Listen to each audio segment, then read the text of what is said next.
C'est l'actu du web, du digital, de la tech et de l'intelligence artificielle en période de guerre, de ce joyeux quand même. On va essayer les amis tous ensemble. Vendredi 6 mars 2026. Oui, je vais vous débunker l'histoire anthropique, OpenAI, l'armée, le militaire, le ciblage de Khamenei, le rôle de l'intelligence artificielle dans cette guerre en Iran. Je sais que c'est que des sujets plombants, mais il faut que vous ayez la réalité des choses là-dessus. Il faut qu'on débunk tout ce qu'on nous raconte à la téloche parce qu'on prend des raccourcis, puis après on est nounouille. Bon, on va essayer d'être moins nounouille, on fait ça ensemble. Je vous parle en une de cette revue d'actualité de cette affaire, Anthropique, Pentagone et tout le bazar, vous aurez compris, on va débunker tout ça. Je vous parle aussi juste après des derniers nouveaux modèles qui sont sortis cette semaine, des nouveaux modèles qui sont aux antipodes l'un de l'autre, de chez OpenAI, des modèles d'intelligence artificielle qui nous racontent quelque chose, peut-être vous allez les utiliser, je vous explique tout ça également. On va parler de tout ce qui se passe au niveau sous-sous, pas tant pour parler de gros sous-sous, des levées de fonds des uns et des autres, mais pour dire ce qui est en train de se passer dans ce monde, avec l'intelligence artificielle, qui a l'air de prendre le dessus sur pas mal de choses. Je vais vous livrer aussi un petit hack, si vous avez envie de changer de crèmerie, parce qu'il n'est pas impossible qu'après ces premières actus, vous ayez envie de quitter OpenAI pour aller chez Anthropique. Comment qu'on fait ? Je vais tout vous expliquer. Il y aura même un tuto que je vais faire dans cette émission live que vous retrouverez dans quelques jours sur YouTube, si vous voulez savoir exactement comment faire. Mais je vais déjà vous en parler dans ces actus, et puis on va parler d'autres sujets dans cette revue d'actu. Il y a du lourd, on commence tout de suite, l'intro est beaucoup trop longue, vas-y Renaud, mets les pieds dedans, dans quoi ? Dans la guerre. Génial, il faut qu'on y aille. Alors on y va ensemble, on se tient la main les amis, et on affronte le truc. Alors, cette affaire entre Anthropique, le Pentagone, la guerre en Iran, d'autres acteurs qu'on connaît moins mais qui jouent un rôle essentiel, OpenAI, les gens qui se barrent d'OpenAI, qu'est-ce qui se passe dans tout ça ? C'est un micmac absolument dingo, tel qu'on nous livre dans les grands médias. Est-ce qu'on pourrait pas reprendre les choses dans l'ordre, calmement, pour y voir clair dans ce truc-là ? Pourquoi qu'on aura envie d'y voir clair ?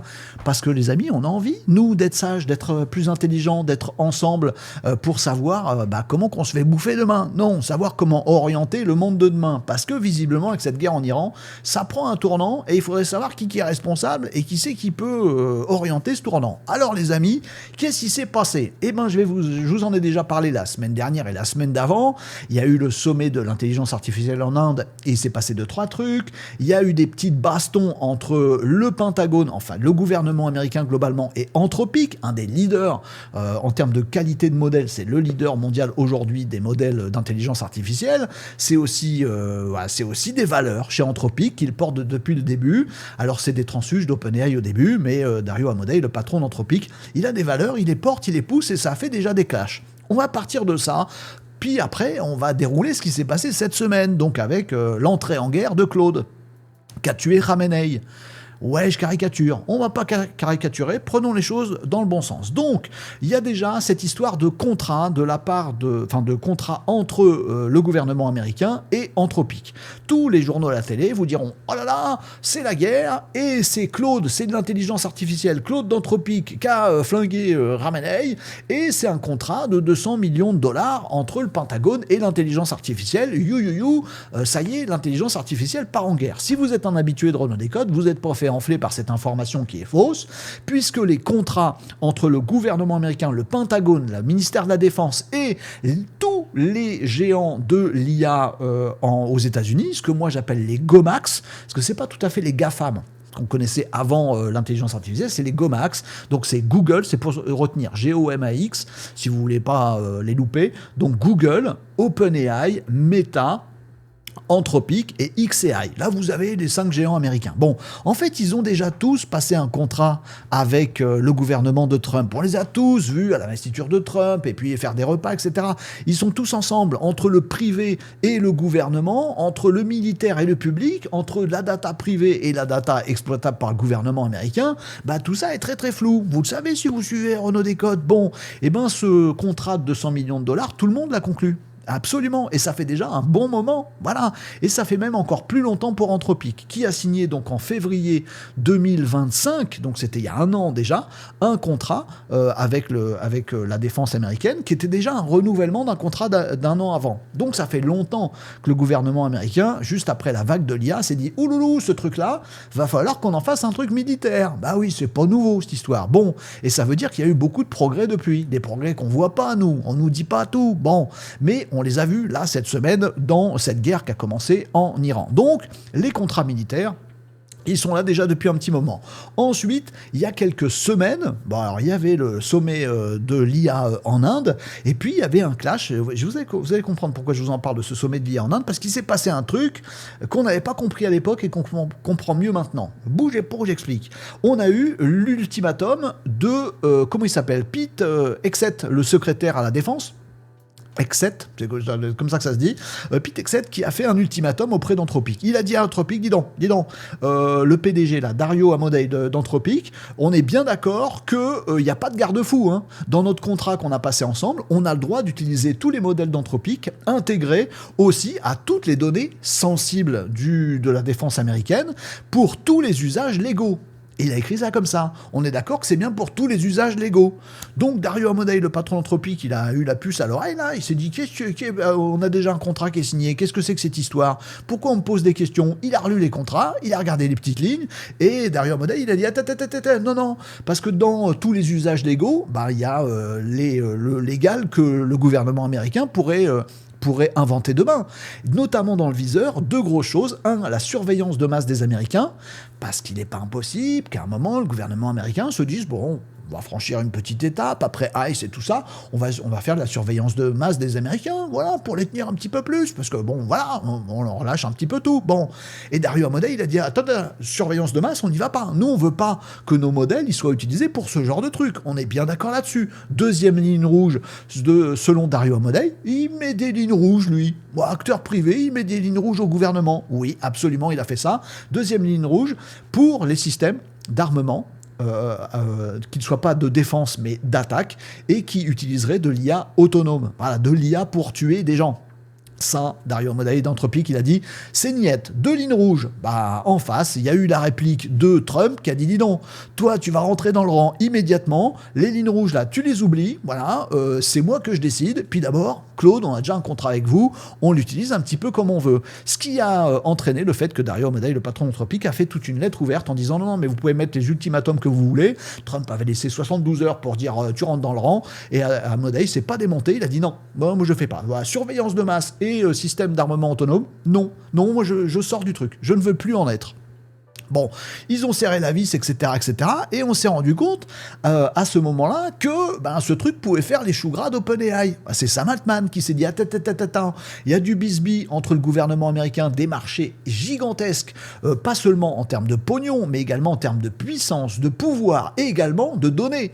Parce que vous comprenez bien que les IA qui seront utilisées dans le cœur des données privées, militaires, etc., toutes les IA sont utilisées par le gouvernement américain, mais clairement dans les trucs de défense et tout ça, d'être cette IA-là, ça le permet d'entraîner les modèles propres aux militaires avec des données absolument dingos que personne n'a, donc atteindre potentiellement la GI plus vite ou avoir des modèles plus performants. Donc, il y a vraiment une opportunité de dingue pour OpenAI qui se dit, Sam Altman, dis donc, si Dario Amodei il fait le malin et qu'il se fait virer par Trump qui va pas plier, moi je le dis, regardez, chez OpenAI, on est prêt à tout, on est prêt à y aller. Bon, et c'est ça qui s'est passé. Bon, OpenAI a dit, nous on va te signer ton truc, il n'y a pas de problème. Sauf que les amis, faut bien comprendre que Claude est déjà utilisé dans ces trucs militaires depuis un petit moment.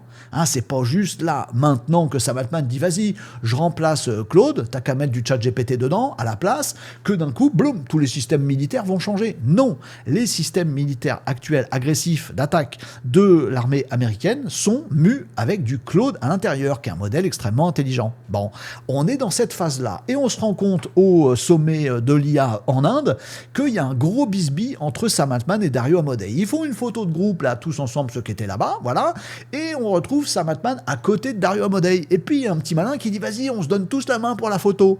Et ils ont refusé de se donner la main. Mais genre, non, je veux pas être pris en photo avec ma main dans la sienne. Là, c'est pas possible.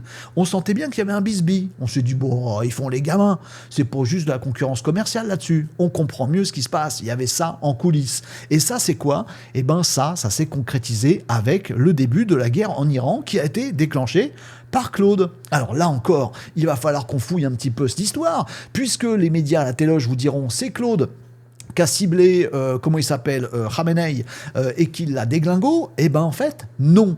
Claude, c'est le cerveau de tout un tas de systèmes qui se trouvent être chez des tiers, qui font des systèmes d'armement, de reconnaissance, d'information. On a reçu un militaire, tiens d'ailleurs, sur la chaîne Renaud Décode, il n'y a pas très longtemps, avec lequel on a parlé de tout ça, et un des acteurs monumentaux de ce système-là, c'est donc Palantir. Palantir, en fait, c'est l'intermédiaire. C'est eux qui créent des systèmes d'information, notamment, ou de pilotage, ou tout ça, pour le militaire. Et le contrat avec Claude, il est fait avec Palantir. C'est Palantir qui décide, qui peut utiliser un modèle d'IA ou pas dans ces systèmes. Donc aujourd'hui, on a du Palantir qui sert le gouvernement américain et le militaire, qui, dans sa tête, dans son cerveau, a du Claude. C'est pas Claude lui-même qui fait des trucs, c'est des systèmes de Palantir. Et notamment, si vous voulez vous renseigner là-dessus, on a déjà longuement parlé sur Renaud Décode. Voilà, différents systèmes d'information. Et qu'est-ce qui s'est passé dans le déclenchement de la guerre en Iran ? Oui, effectivement, Claude a joué un rôle, mais c'est surtout le système de Palantir qui a réussi à choper de l'information sur le terrain, choper tout un tas d'informations sur les déplacements de Khamenei, les habitudes, là où ils passent pas, quand il y a une alerte, où est-ce qu'ils se mettent, qu'est-ce qu'ils font, quand ils ont une réunion, où est-ce qu'ils sont, il y a combien de dalles de béton au-dessus, etc., etc. Tout ça, système de Palantir, cerveau de Claude, et d'un coup, Claude a dit « on a une fenêtre de tir, les copains !» Voilà, dans exactement, à notre avis, à mon avis de cerveau de Claude, dans tant de minutes, il va se passer tel truc, et si on lance une alerte, les mecs, ils vont se déplacer à tel endroit, et ils vont se retrouver soit là à telle heure, soit là à telle heure, soit là à telle heure. Donc, je serai vous, qui dit Palantir avec le cerveau de Claude, je ferai des frappes à telle heure, à tel endroit. Du coup, hop, les missiles partent, toutes les bombes partent, et frappent ces 3 endroits stratégiques. Et le cerveau de Claude dans le système Palantir s'est pas trompé, puisque c'est une de ces 3 cibles qui a touché tout l'aéropage autour du guide suprême, et le guide suprême en lui-même, et bing. Et voilà ce qui s'est passé. Donc, est-ce que c'est Claude qui a mené l'attaque ? Non. Est-ce que c'est Palantir qui a permis de savoir où est-ce qu'il fallait attaquer ? Oui. Est-ce que Palantir utilise le cerveau Claude ? Oui. Est-ce que Anthropic est content là-dessus ? Non, parce que ça fait des semaines qu'ils disent « je n'y vais pas ». Sauf qu'ils y sont déjà, puisqu'ils sont déjà dans le système Palantir, du fait des accords précédents. Vous comprenez mieux ce truc-là, et puis se sont rajoutés un petit peu des paradoxes après, notamment avec tout ce qui en a suivi sur le théâtre militaire iranien, avec des milliers d'attaques de drones notamment, et de missiles et d'autres choses, mais il y a eu beaucoup de cibles qui ont été attaquées tout en même temps, pilotées sur certaines d'entre elles par des essaims de drones, des drones dont je vais vous parler également en fin de cette revue d'actu. Je vais vous les montrer pour que vous voyez à quoi ils ressemblent. Mais en tout cas, voilà, ça a ciblé différentes choses. Et là aussi, c'est l'IA qui a joué un rôle là-dessus et qui pilote ces essaims de drones. Et qui a postulé au marché spécifique des essaims de drones plus ou moins autonomes. Donc les essaims, ça discute entre eux. Il y a un drone qui voit un truc, qui dit ça aux autres drones qui du coup ont l'information pour cibler encore plus efficacement, etc. Qui c'est qui avait postulé pour ce programme-là ? Anthropic. Alors, tu vois que Anthropic, ils veulent faire la guerre. Oui, non, sauf qu'ils n'avaient pas gagné le marché. C'est xAI, c'est la boîte d'Elon Musk qui avait remporté ce marché-là.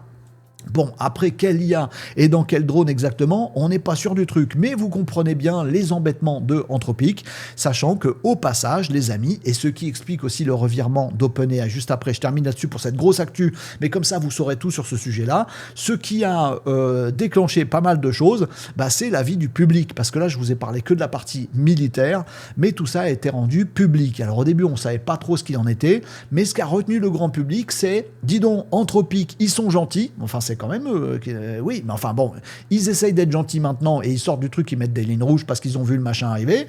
Donc Anthropic, ça a l'air d'être les gentils. Ils ont des valeurs, ils veulent pas passer les lignes rouges, ils font une super IA. C'est une entreprise privée qui, elle, dit on fixe les limites de ce que doit faire ou ne doit pas faire l'intelligence artificielle. Et c'est le gouvernement qui dit non, en fait, les limites, on en a rien à carrer. Alors, on est dans un monde où les gouvernements sont moins responsables sur l'IA que les acteurs commerciaux privés qui font les IA. C'est assez dingo. Et donc, ça s'est su par le grand public. D'une part, que Anthropic voulait pas avoir de l'IA qui fait la guerre. Je caricature, mais c'est comme ça. D'autre part, que OpenAI a sauté sur l'occasion pour dire nous aussi, nous, on veut être l'IA qui fait la guerre. Le grand public a vu ça, et il y a eu un exode massif des utilisateurs de ChatGPT, qui est aujourd'hui le leader. Tout le problème des autres, de Gemini, Anthropic et des autres, pour choper le marché de l'IA, c'est que le premier installé, c'est ChatGPT. Donc on est plein à avoir des abonnements ChatGPT, et on n'a pas forcément de raison de changer de crèmerie. Et ben là, il y a eu une raison, grand public mondial, de changer de crèmerie. Et alors, les chiffres étaient absolument dingues. Il y a eu 300% de plus de désabonnements de ChatGPT le samedi 28 février, donc au moment de tout ça. Des avis 1 étoile pour bien tacler OpenAI de partout. Il y a des chiffres assez impressionnants. Et puis, Claude qui a fait le plein de nouveaux abonnés, de nouveaux utilisateurs, plus 50% d'abonnés du côté de chez Anthropic. Le grand public a vu ça. Ce qui a du coup incité Sam Altman à faire une sortie du genre alors en fait, nous aussi on aurait des lignes rouges si ça vous embête pas. Voilà, ce à quoi le gouvernement américain a dit « T'es mignon, tu fermes ta mouille » et Sam Altman il a dit « Ok, mais je l'aurais dit quand même ». Bon, voilà, et voilà où on en est aujourd'hui. Donc on est peut-être en ce moment en train de voir un revirement du grand public de ChatGPT à Anthropic, qui clairement a des modèles qui sont meilleurs, jusqu'à ce que OpenAI nous sorte des nouveaux modèles. Ah tiens, justement, qu'est-ce qu'ils ont fait OpenAI cette semaine? Ils ont sorti, non pas un, mais 2 nouveaux modèles très avancés qui gardaient chez eux, qu'ils utilisaient en interne et qu'ils n'avaient pas rendu public. Mais face à l'exode massif vers Anthropic avec toutes ces histoires, OpenAI s'est dit il va falloir qu'on contre-attaque pour pas perdre tous nos abonnés. Déjà qu'on gagne pas de thunes, ça n'irait pas qu'on en perde encore plus. Et ça nous conduit directement à l'actu suivante. J'espère que vous avez bien compris tout ce qui s'est passé dans cette guerre en Iran et le rôle réel de l'IA. C'est un cerveau. Après, tout dépend de comment on l'utilise. Il y a les garde-fous qui sont donnés par des entreprises privées et les gouvernements qui décident d'aller faire autre chose avec. Vous ferez votre opinion là-dessus, mais au moins vous avez les infos réelles. N'hésitez pas à compléter ce que je vous raconte en commentaire si vous le souhaitez, les amis. Pas de hating, s'il vous plaît. On essaye de rester assez objectif avec ce qu'on peut savoir. Voilà. Mais on fait cet effort-là, si vous voulez bien, les amis. On est tous contre la guerre, normalement. Bref, vous direz ce que vous voulez en complément dans les commentaires. Et on passe à la seconde information de cette revue d'actu qui va être très très longue, mais c'est pour la bonne cause, puisqu'on va parler des nouveaux modèles qui ont été sortis cette semaine dans ce climat assez bizarre de la part d'OpenAI. C'est tout de suite, c'est maintenant. Donc, du côté d'OpenAI, on a sorti 2 nouveaux modèles. Alors, le truc, on sait très bien, on est sur Renault Décode régulièrement, on sait très bien que le rythme de sortie des nouveaux modèles chez les uns et les autres est totalement effréné. On sait aussi que généralement, on répond aux autres modèles, les Gomax, les géants de l'IA américains, les géants américains, absolument, je l'ai bien dit, c'était pas américain, c'était américain, ils essayent de sortir le modèle au moment qu'embête le plus le concurrent, tu vois. Donc on attend qu'il y en ait un qui sorte un truc, on sait que notre modèle est meilleur, on va le sortir juste après pour lui couper l'herbe sous le pied. Ou alors on le sort avant parce qu'on sait qu'on est un peu à la ramasse et que donc il faut capter le marché maintenant. Bon, là, dans la tambouille, Anthropic, Pentagone, guerre en Iran, OpenAI, OpenAI s'est dit, faut qu'on les sorte maintenant, nos modèles. C'est mon analyse à moi, mais vous me direz en commentaire si vous avez une analyse un peu plus factuelle que la mienne, ce serait pas dommage. Et donc, si vous allez dans votre chat GPT préféré, vous allez vous rendre compte qu'il y a non pas un, mais 2 modèles, puisque juste après GPT 5.3 Instant, c'est celui-là, regardez, instantané, il est rapide, il est direct, il vous répond gentiment, c'est le 5.3, c'était le 3 mars, et le 5 mars, 2 jours après, je ne sais pas combien d'heures après, très peu de temps après, on a le Thinking 5.4. Si vous êtes un habitué de Renault Décode, vous savez que le Thinking 5.4, il existait déjà, il était utilisé en interne par OpenAI pour faire leur propre modèle, puisque oui, maintenant on a l'IA qui entraîne de l'IA. Oh là là, Skynet Terminator, bougez pas, on est là-dedans. Bref, 5.4 Thinking est sorti le 5 mars. Alors on va vous dire à peu près de quoi il en retourne là-dessus, avec le premier qui est 5.3, qui à mon avis, alors les 2 modèles sont à mon sens aux antipodes. Donc en fonction de vos usages, vous allez utiliser l'un ou l'autre ou aucun des deux ou les deux, mais c'est vraiment des usages mais radicalement différents. Tel que je le vois moi, vous me direz en commentaire ce que vous en pensez, 5.3, il est là pour lutter plutôt contre la vague Grok.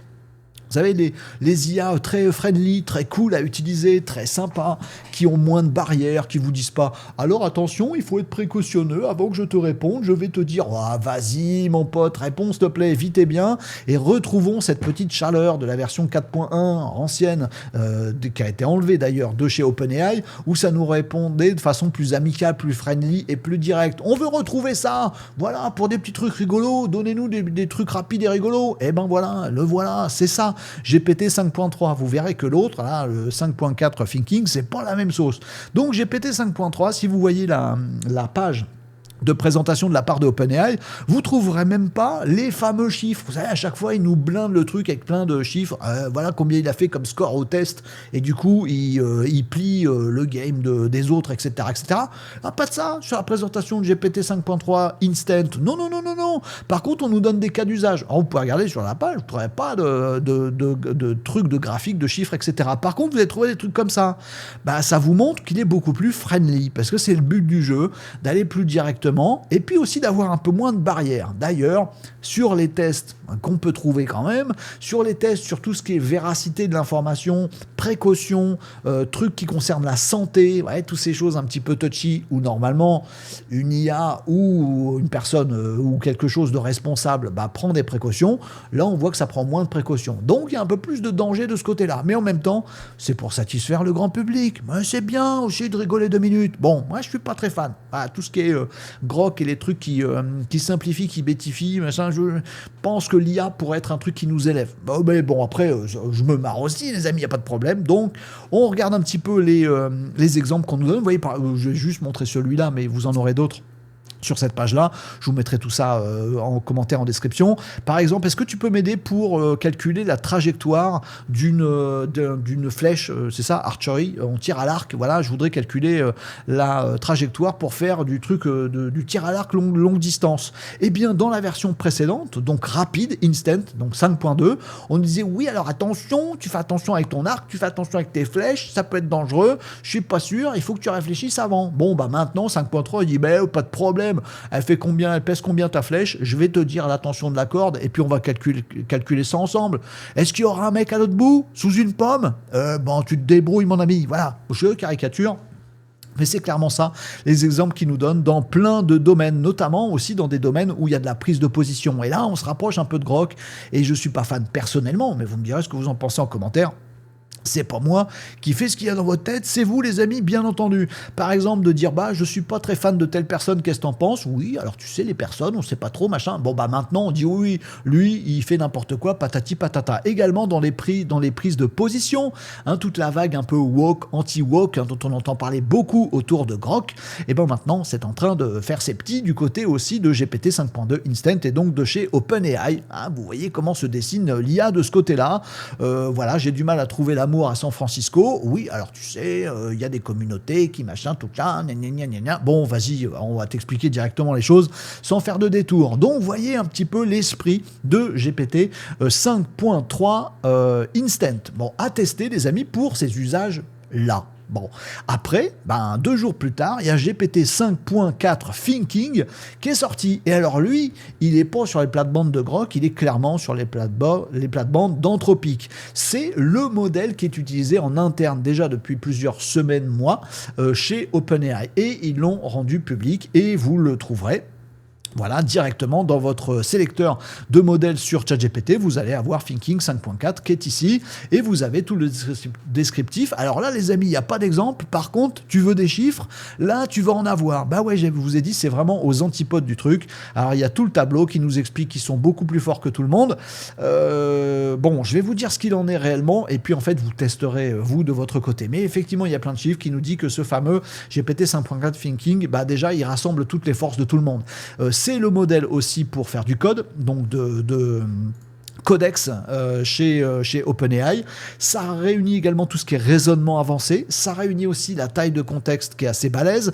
Ça réunit tout le meilleur de tout ce qui est agentique jusqu'au workflow agentique. Ça bénéficie aussi de tout ce qui est recherche web avancée, de tout ce qui est aussi contrôle de l'ordinateur. Vous savez, de voir entre guillemets ce qu'il y a sur votre écran d'ordi, de le comprendre pour savoir vous guider, voire demain de faire des choses. Parce que quand on fait des workflows agentiques et quand on voit ce qu'il y a sur votre ordi, on donne la commande de la souris et du clavier, puis nous on va à la pêche et l'IA elle bosse à notre place, tu vois. Donc GPT 5.4 Thinking, super balèze, plus coûteux.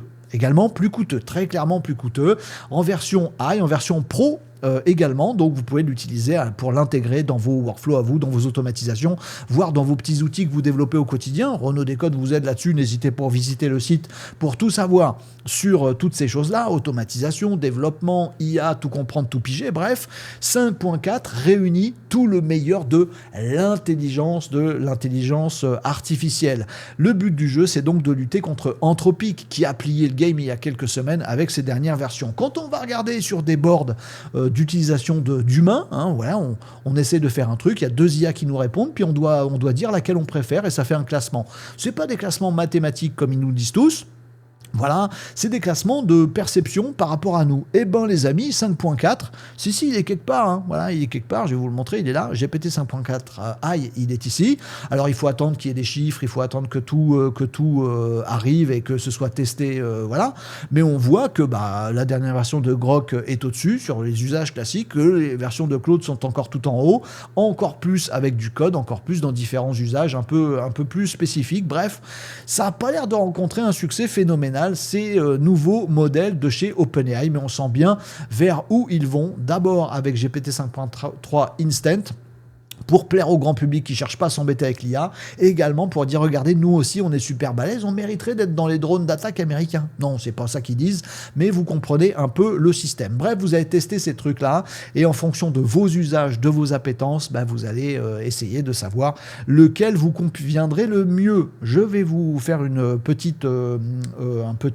prolongement de ce que je viens de vous dire, juste après dans une actu suivante. Mais d'abord, parlons un petit peu de sous-sous, rapidement, parce que cette revue d'actu a déjà beaucoup trop longue. On y va. Un peu de sous-sous, et après je vous montre un truc super, c'est comment on fait pour passer de OpenAI à Anthropic si on a envie. Bougez pas, ils ont tout prévu. C'est la bataille, je vous l'ai dit. Attendez, on fait un tour par les sous-sous d'abord. Alors très rapidement pour les sous-sous, sachez que sur le fond de tout ce que je viens de vous dire là de dingo, récemment, le 27 février, j'ai un doute, mais vous me corrigerez en commentaire, OpenAI a bouclé la plus grosse levée de fonds privée de l'histoire. Sans passer par la bourse et tout ça, 110 milliards de dollars. Alors je vous avoue que je me rends pas compte de combien ça fait 110 milliards. Déjà, si on me dit 2 millions, déjà, ça fait trop par rapport à ce que je peux penser. Bon, 110 milliards par rapport à 2 millions, ça n'a rien à voir, on est d'accord. Bref, 110 milliards de dollars qui ont été injectés du côté de OpenAI, avec des petites surprises. Enfin, on l'avait vu venir ici sur Renault Décode, je vous en avais déjà parlé. C'est le fait que Amazon a apporté 50 milliards sur ces 110. Il y a aussi SoftBank, donc le groupe japonais d'investissement, notamment très à fond sur l'IA, qui a mis 30 milliards avec Nvidia. Bref, il y a des milliards qui ont abreuvé OpenAI là tout récemment, avec tout ce qu'on est en train de se dire. Ouais, le monde là, il est en train de... j'allais dire exploser, c'est pas le bon terme, mais d'être totalement chamboulé avec toutes ces dimensions et tout ce qui s'ensuit. Alors, pour faire très court là-dessus, c'est pas tant une question d'argent, si c'est une question d'argent, mais de voir un petit peu ce qu'il en est derrière l'envers du décor. Alors, beaucoup de médias se sont émus en disant, OpenAI se libère de Microsoft. Vous savez que l'actionnaire principal d'OpenAI, c'est Microsoft. Alors non, Microsoft, il reste dans la boucle, juste, ils ont déjà 27%, si mes souvenirs sont exacts, ils ont déjà mis beaucoup de sous, ils sont déjà au bord d'OpenAI, il y a déjà des deals jusqu'à l'arrivée de la JI chez l'intelligence artificielle générale chez OpenAI. Ils n'ont pas jugé utile de remettre des tunasses dedans, ils ne se sont pas fait diluer dans l'histoire, ils sont toujours là. Mais il y a Amazon qui est là également, et puis par ricochet d'autres entités. Tous ces concurrents, ils sont aussi investisseurs les uns dans les autres. Mais si demain, vous avez OpenAI que vous utilisez via un service Amazon, en fait, c'est encore servi par Microsoft Azure, et c'est quand même Microsoft qui, avec ses services, gagne du pognon. Ils sont tous concurrents et ils sont tous partenaires dans les mêmes boîtes. C'est assez dingo, sauf un. Il y en a un qui est en train de prendre ses distances, et c'est le mastodonte de la bande, c'est Nvidia. Nvidia, c'est celui qui fabrique ce qu'il faut pour faire tourner toutes ces dingueries. Nvidia, lui, il est en train de prendre ses distances, et plutôt que de penser aux levées de fonds d'OpenAI qui servent à faire quoi ? Bizarrement, là, on se rend compte que 110 milliards de dollars de levée de fonds, Et puis à peu près au même moment, on nous a appris que les investissements, enfin les pertes pour investissement d'OpenAI d'ici à 2030, finalement, elle serait de 110 milliards plus élevée que prévu. Tiens, c'est marrant, c'est le même chiffre. Bon, il n'y a pas de rapport de cause à effet, mais est-ce que ces investissements, ils sont pas faits pour couvrir les dettes de ces géants de l'IA qui sont pas encore tous rentables, loin s'en faut pour OpenAI, et qui du coup financent leur course en avant effrénée. Bon, il y en a un qui joue de moins en moins de jeux, c'est Nvidia, notamment avec tout ce qui s'est passé, je vous l'ai dit avant, sur le théâtre militaire, la guerre en Iran, etc.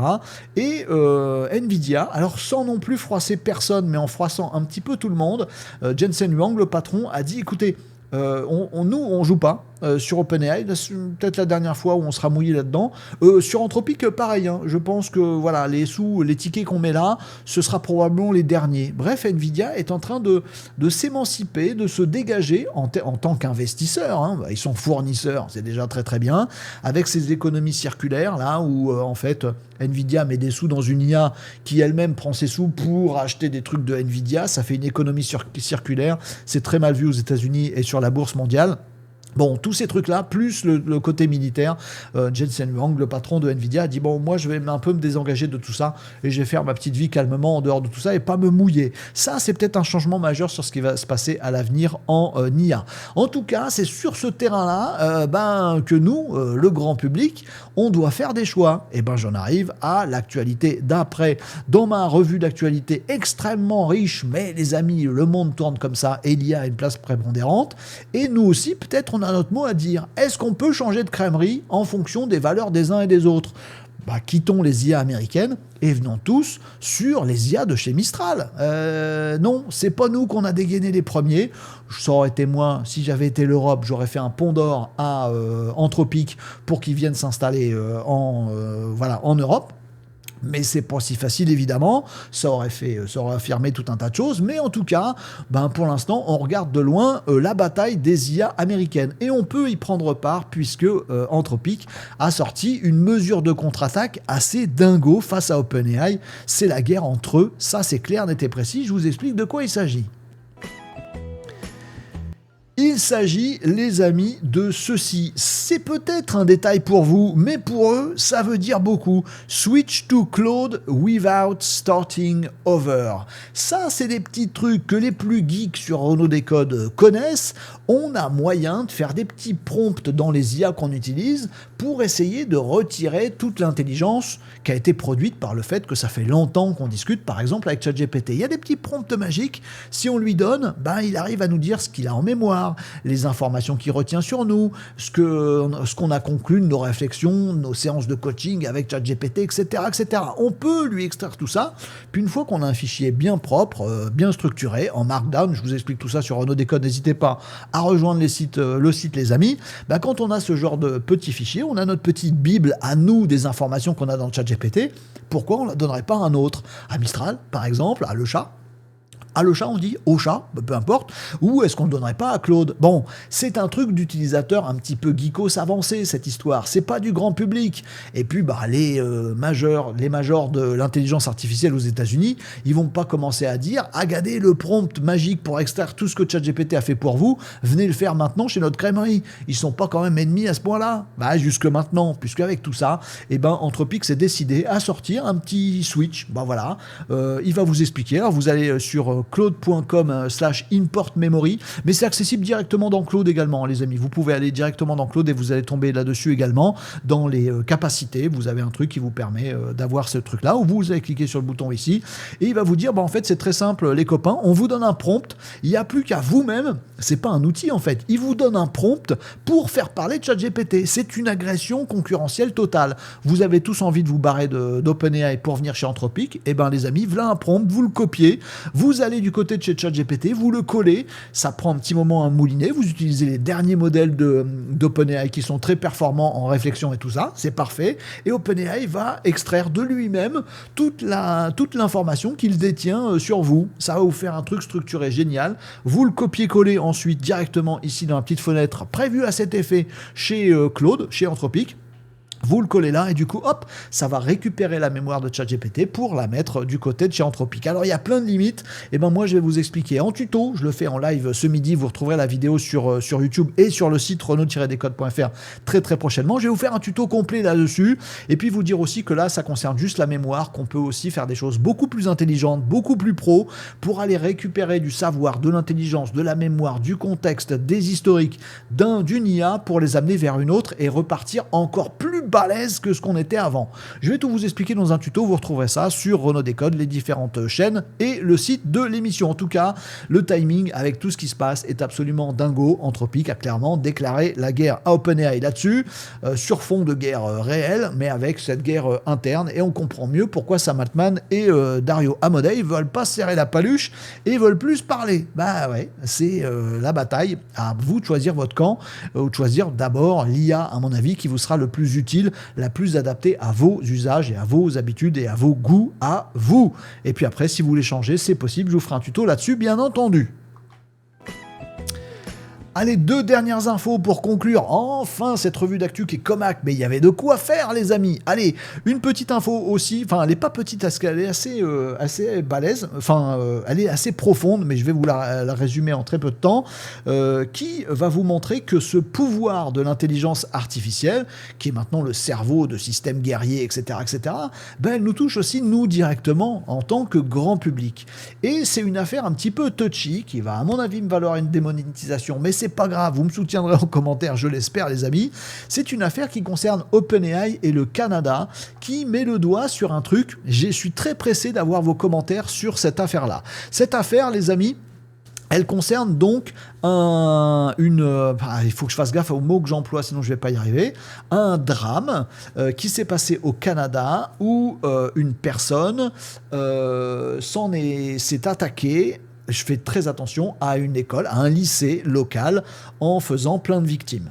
Bon, je vais pas plus rentrer dans les détails parce que sinon je vais me faire ban et vous verrez jamais ces actus et ce serait très dommage. Bon, donc vous comprenez un peu de quoi il s'agit, un gros drame de quelqu'un au Canada, machin, etc. On s'est rendu compte, OpenAI s'est rendu compte, tout le monde s'est rendu compte qu'en fait, cette personne qui a commis cet acte barbare, eh bien, avait discuté avec OpenAI, avec ChatGPT, pour creuser un petit peu ses plans terribles. Voilà. J'en ai marre de surveiller tous mes mots. Bref, il y a des conversations du côté de chez OpenAI avec cette personne qui disait ouais, comment je peux faire ça, et puis là si je fais comme ça, si je me prends comme ça, etc. Vous voyez de quoi il s'agit, je rentre pas dans les détails. Et OpenAI a vu ces conversations. Ça peut vous indiquer des choses en termes de vie privée, les amis, puisque oui, des équipes de OpenAI se sont dit bah oui, on dit publiquement ensuite par rapport à cette affaire extrêmement grave, en fait oui, on a vu passer ces échanges. Ces échanges ont été flagués par l'intelligence artificielle et sont remontés à l'équipe de modérateurs humains de chez OpenAI qui ont du coup lu ces échanges. Oui, c'est possible. En fonction de ce que vous dites à votre ChatGPT et autres, ça peut escalader vers des humains qui regardent le truc pour voir s'il n'y a pas un risque sur des personnes, etc., etc. Ça, c'est le premier élément. Deuxième élément, ils n'ont pas bougé. Ils ont vu le truc, ils ont vu les conversations, ils ont vu de quoi il s'agissait, mais comme il n'y avait pas de date précise, qu'il n'y avait pas de plan précis, qu'il n'y avait pas de cible précise, ils ont regardé leurs guidelines en interne, les gars qui ont vu la conversation, ils se sont dit bah non, ça correspond pas, donc on remonte pas l'information. Et ce drame a eu lieu. Bien sûr, ça s'est su après, et le Canada s'est gravement ému de tout ça et a dit à OpenAI, les amis, c'est pas possible. Soit vous regardez rien, vous n'êtes pas au courant, soit vous regardez les trucs, vous êtes au courant, et il faut nous dire, on aurait pu prévenir ce drame-là, on aurait pu le voir venir, faire quelque chose, mener une enquête, vous nous avez rien dit avec vos guidelines, machin truc. OpenAI s'est platement excusé là-dessus, en nous dévoilant au passage que la personne qui avait commis ce truc avait quand même été bannie de OpenAI, puisqu'ils ont quand même flagué le truc, et même s'ils n'ont pas remonté l'information aux autorités canadiennes, ils ont quand même coupé le compte de cette personne-là, qui a recréé un compte sous un autre pseudonyme, des autres adresses et des autres identifiants, et OpenAI là ne l'a plus vu.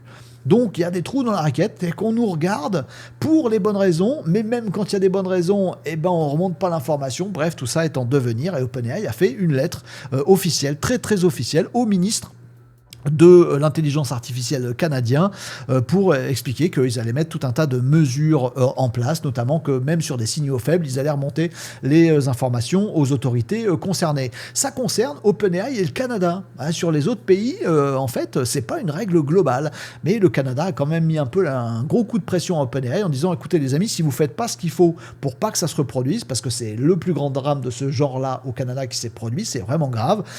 Si vous faites pas les choses, nous on va légiférer. On va faire en sorte que soit on interdit, soit on vous oblige à avoir une version de vos modèles de chez OpenAI au Canada spécifique qui répondent à nos règles, etc. etc. Ce qui serait une nouvelle pierre dans l'édifice de comment on régule mondialement l'intelligence artificielle, sachant que chaque pays a ses lois et que OpenAI est une entreprise privée comme tous ses concurrents qui n'obéissent qu'à elle-même. Donc tout ça est en devenir et ça complète le tableau que je vous dresse ici depuis le début de cette revue d'actualité. Il y a du boulot les amis. L'humanité part dans des zones un petit peu sombres, mais c'est probablement l'opportunité, quand il y a des drames comme ça, il faut essayer de voir ce qu'on peut retirer de constructif pour le reste de l'humanité après ce genre de drame, comment on construit tout ça, comment on régule tout ça, comment on légifère tout ça, comment on met des barrières, est-ce qu'on donne une conscience, est-ce qu'on donne des guidelines très clairs, est-ce qu'on lui donne des valeurs à cette intelligence artificielle et qui peut les imposer à qui? Ce sont des boîtes privées qui sont aux États-Unis, donc régies par le droit américain. Nous, on est en France. Est-ce qu'on peut dire, tiens, ton IA, nous, quand elle est en France, elle doit se comporter comme ça et pas autrement? C'est très compliqué et on est dans un monde absolument dystopique, mais on le vit en ce moment, donc il faut le construire ensemble. On termine par une dernière actu tech. Ouais, on va faire vite là-dessus. Vous savez de quoi il va s'agir. Bon, bougez pas, on y va tout de suite. Et la dernière actu, j'aime bien terminer sur de la tech, et là je n'ai pas d'autre choix que de vous montrer ça. Voilà, puisque effectivement ce qui s'est passé cette semaine et la guerre en Iran nous montre que oui, nous sommes aussi dans une autre dimension, dans une autre époque. On est passé dans un nouveau type de guerre, c'est peut-être la guerre avec de l'intelligence artificielle maintenant qui régit ce qui est en train de se passer. On avance un petit peu, on avance, on essaie de ne pas avancer dans la guerre s'il vous plaît, mais en tout cas on constate des avancées notables. Technologique, on a juste qu'une hâte, c'est que tout ça soit plutôt mis au service des humains plutôt que... Mais bon, c'est très compliqué, voilà. On va pas refaire le monde là-dessus. En tout cas, il y a deux éléments importants que je voulais vous partager. Le premier, donc, c'est celui-ci. Ça, c'est un drone. Qui est extrêmement utilisé. Alors, c'est une autre version de ce drone. Ici, vous voyez le FLM 136. Alors, ceux qui ont suivi différentes interviews et sujets qu'on a pu faire sur la partie militaire, ici sur Renault Décode, ça doit vous parler, notamment le chiffre 136, je vais y revenir. Mais en tout cas, ça, c'est un drone qui, à la base, est un drone qui imite le drone Shahed 136 qui est fabriqué par les Iraniens et qui est fourni aux Russes, qu'on voit pas mal, dont on entend pas mal parler sur le théâtre de guerre ukrainien. Les drones Shahed, en fait, ils ressemblent énormément à ceux-là. Sauf que ceux-là, ils sont de fabrication américaine et ils sont pour le gouvernement américain et que ce sont des copies du Shahed. Oui, parce que c'est fait exprès à la base. Jusqu'à présent, on nous disait que le FLM 136, donc que vous venez de voir ici, était effectivement une copie assumée du Shahed. On a récupéré des débris, des machins, etc., des secrets, etc. Et on a fait la copie du truc. Comme ça sert de drone d'entraînement. En fait, le but du jeu, c'est de fournir à l'armée américaine des drones comme ça pour apprendre aux pilotes, aux systèmes, etc., à se défendre contre ces drones-là. Ils en ont fait une copie. En fait, c'est plus une copie. Ça s'appelle LUCAS, L-U-C-A-S. Je sais plus ce que ça veut dire, mais c'est un terme bien parlant à l'américaine et aux militaires. Oui, c'est ça. Low cost, c'est important quand même. Low cost uncrewed combat attack system. Le LUCAS, il a été employé par l'armée américaine. C'est la première fois que l'armée américaine emploie des drones massivement et en essaim. Parce que oui, ce sont des essaims de drones, c'est dramatique, etc., etc. Mais c'est aussi l'avancée technologique et les théâtres militaires permettent des avancées technologiques. On n'a qu'une hâte, c'est que ça se termine pour que on ait des applications civiles quand même de tous ces trucs-là, parce qu'il y a des choses géniales à faire. Donc oui, ça y est, l'armée américaine s'est mise aux drones de masse qui coûtent 35 000 € pièce, c'est-à-dire que énormément moins que n'importe quel missile et qui sont utilisés massivement. Et donc ça s'appelle le FLM 136 ou le LUCAS.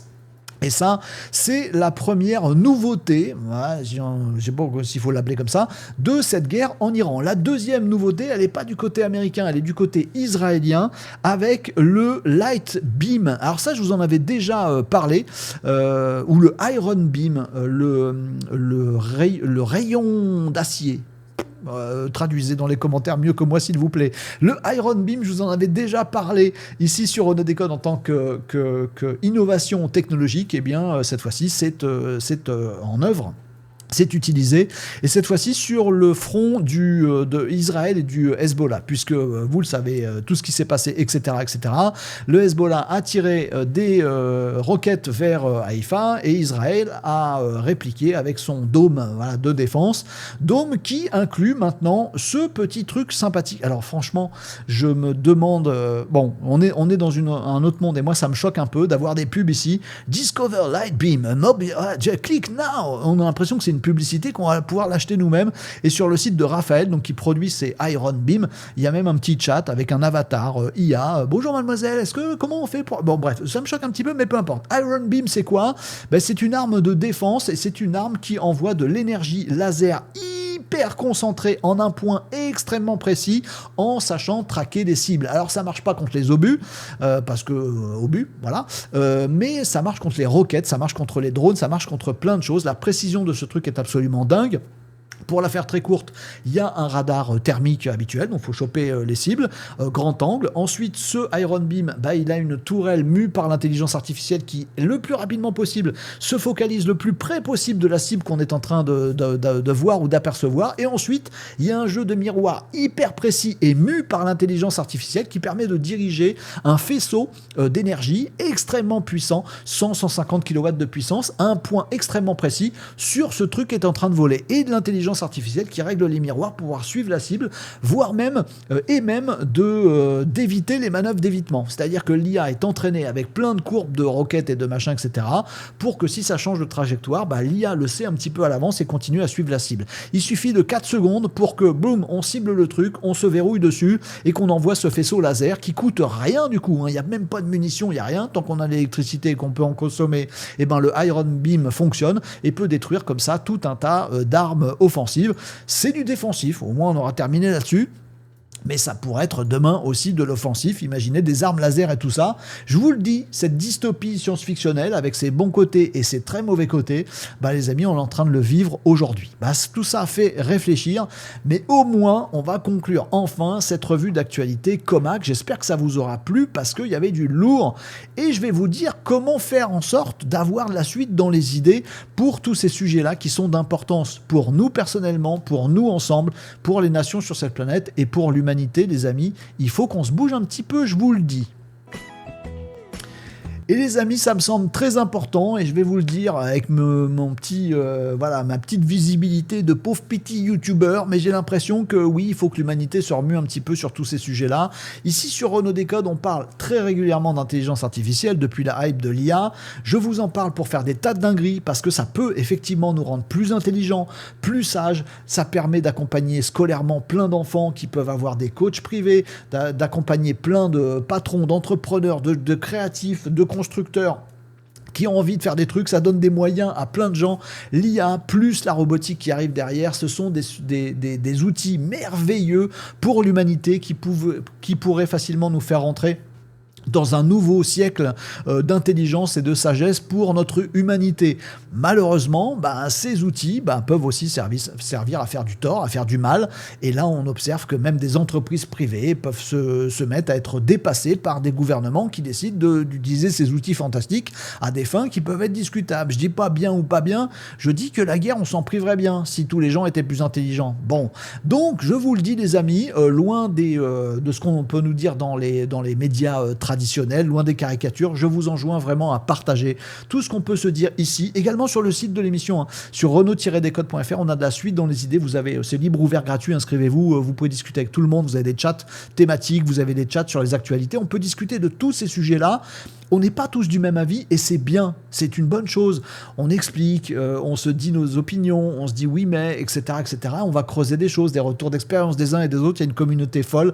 Venez rejoindre Renaud Décode, mais surtout, parlez-en autour de vous de tous ces trucs-là. Il faut vraiment lutter contre l'obscurantisme là-dessus, de l'IA c'est mal, l'IA c'est bien, il y a un tel contre un tel. Il faut qu'on soit un petit peu dans la finesse. Pardon pour ce discours un petit peu philosophie ou psychologie de comptoir à la papa, mais je pense qu'il est urgent pour pour nous, pour vos enfants, pour votre famille, pour vos collègues, de faire un peu front pour l'IA au service de l'humanité. Ce monde est à forger et il est à forger par nous les amis. Bon, je pose ça là, si ça peut vous inspirer positivement, c'est tant mieux. En tout cas, vous pouvez compter sur moi et sur nous tous, sur Renaud Décode, la joyeuse communauté pour continuer à agir dans ce sens, même si nous sommes bien peu de choses. C'est pas grave, un peu, plus un peu, plus un peu. Peut-être qu'on orientera les politiques qui sont censés être à notre service après tout. C'est facile à dire, c'est plus difficile à faire, mais il faut se retrousser les manches maintenant. Allez, je vous laisse sur cette pensée philosophique et je vous donne rendez-vous pour une prochaine revue, j'espère beaucoup plus calme, Web, IA, Digital Tech sur Renaud Décode.